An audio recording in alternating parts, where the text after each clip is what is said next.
পাবনা শহরে অতিরিক্ত রিকশা ও অটোরিকশার কারণে প্রতিনিয়তই যানজট লেগেই থাকে, এতে ভোগান্তি পোহাতে হচ্ছে যাত্রীদের। এ নিয়ে বিস্তারিত জানাতে যুক্ত হচ্ছে সহকর্মী পলাশ হোসেন। পলাশ, যাত্রীরা কি বলছেন এবং প্রশাসনের কোনো প্রশাসনের কোনো পদক্ষেপ দেখেছেন কিনা আপনি? জি নাবিলা, আপনি যেমনটি বলছিলেন, পাবনা শহরে সাধারণ মানুষের যেন যানজট যেন প্রতিদিনের নিত্য সঙ্গী হয়ে দাঁড়িয়েছে।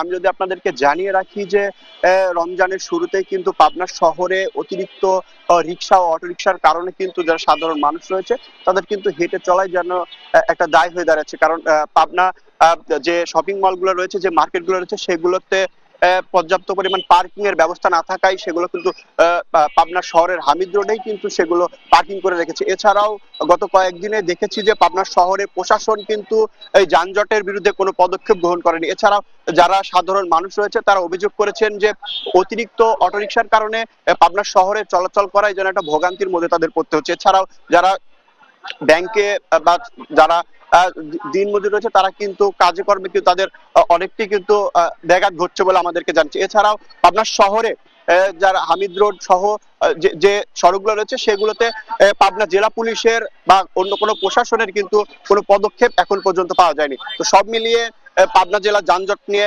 সর্বশেষ নাবিলা।